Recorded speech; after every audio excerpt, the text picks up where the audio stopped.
De poder, la Guerra Fría, luchas de liberación nacional en Asia y África. Bloques de poder. Al terminar la Segunda Guerra Mundial, dos naciones, Estados Unidos y la Unión Soviética, se perfilaban como las principales potencias del mundo, que establecerían zonas de poder e influencia para establecer sus dispares modelos políticos y económicos. Por un lado, el capitalismo, y por el otro, el socialismo.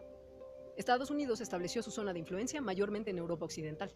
Entre los principales países involucrados se encuentran Bélgica, Holanda, Austria, Finlandia, Islandia, Noruega y, por supuesto, Francia e Inglaterra. Este bloque de naciones se llegó a conocer por el Tratado del Atlántico Norte, mejor conocido como la OTAN. Este bloque representa la defensa de la visión capitalista.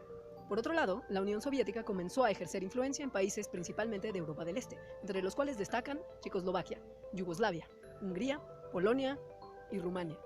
Asimismo, países en otros continentes entraron en el círculo de influencia del país socialista, como Corea del Norte y Vietnam. Como respuesta al bloque formado por los países pertenecientes a la OTAN, los países socialistas realizaron el Pacto de Varsovia.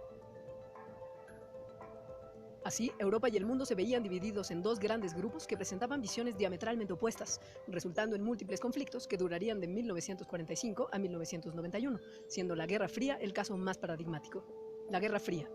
Se le conoce a la Guerra Fría como el enfrentamiento entre Estados Unidos y la Unión Soviética, que sorprendentemente nunca resultó en un conflicto bélico directo.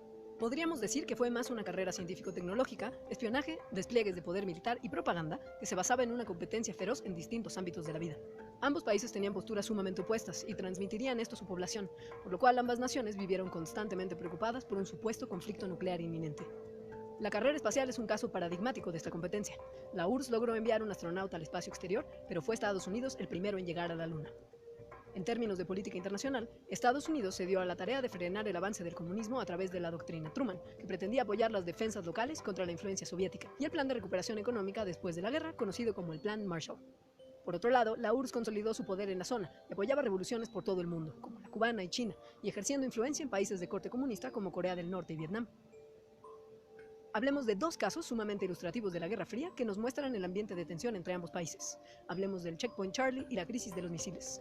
Se le conoce como Checkpoint Charlie a uno de los pasos fronterizos en la dividida Berlín, entre la mitad dominada por los soviéticos y la mitad dominada por los americanos. En octubre de 1961, soldados soviéticos revisaron los papeles de un diplomático americano, lo cual desató tensión en ambos lados de la frontera y llevó a que tanques de ambos países se movilizaran a la zona y se apuntaran los unos a los otros por un lapso de 5 días seguidos. Como todo el conflicto, este lapso de tensión se resolvió por medios diplomáticos, sin disparar ni una bala. Un año después, en octubre de 1962, Estados Unidos descubrió que la URSS había colocado misiles nucleares en territorio cubano. Fueron 2 semanas intensas en las que el inicio de la guerra se sentía a la vuelta de la esquina. Sin embargo, nuevamente se resolvieron las diferencias, y 15 días después los misiles fueron desmantelados y trasladados nuevamente a la URSS. La Guerra Fría finalmente finalizó con la caída de la Unión Soviética. Por un lado, podemos decir que el final comenzó con la conocida perestroika, que en español significa reestructuración. Es como se conoce a la apertura de la Unión Soviética al mundo capitalista que llevó a cabo el presidente soviético Mikhail Gorbachev. Por otro lado, la caída del muro de Berlín es considerada en todo el mundo como uno de los símbolos de la caída de la influencia soviética en Europa y, por lo tanto, del conflicto entre ambos bloques. Luchas de liberación nacional. La Segunda Guerra Mundial también dio fin a las prácticas coloniales que países europeos llevaron a cabo en Asia y África. Por lo tanto, en los años posteriores a la guerra, distintos países en ambos continentes declararon su independencia, lo cual resultó en un cambio drástico en el panorama geopolítico. Por un lado, en Asia, países como Filipinas y Corea declararon su independencia pocos años después de la guerra. Entre otros países que alcanzaron la soberanía nacional en esos años se encuentran Birmania, Indonesia y Pakistán. Fue en este periodo que la Revolución de China de Mao estableció la República Popular de China, creando otro de los principales países comunistas del siglo XX. En África, las colonias inglesas y francesas buscaron su independencia, dando así lugar a la creación de nuevos países como el Congo, Nigeria, Madagascar, Liberia, Etiopía y Marruecos, entre otros. Asimismo, a partir de la retirada de Inglaterra y Francia de sus colonias en Medio Oriente, surgieron diversos conflictos en la región, entre ellos el conflicto árabe-israelí, los conflictos derivados de la nacionalización del Canal de Suez y la Guerra del Golfo Pérsico.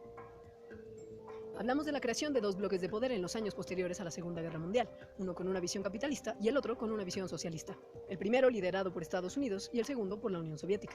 También estudiamos el conflicto conocido como la Guerra Fría, que sin haber tenido un enfrentamiento bélico, se conoció como una competencia feroz entre las dos principales potencias rivales de ambos bloques y una constante tensión ante un conflicto armado. Por último, hablamos de algunos de los cambios geopolíticos al terminar el colonialismo después de la Segunda Guerra Mundial y la independencia de países en Asia y África. Repasa el contenido de la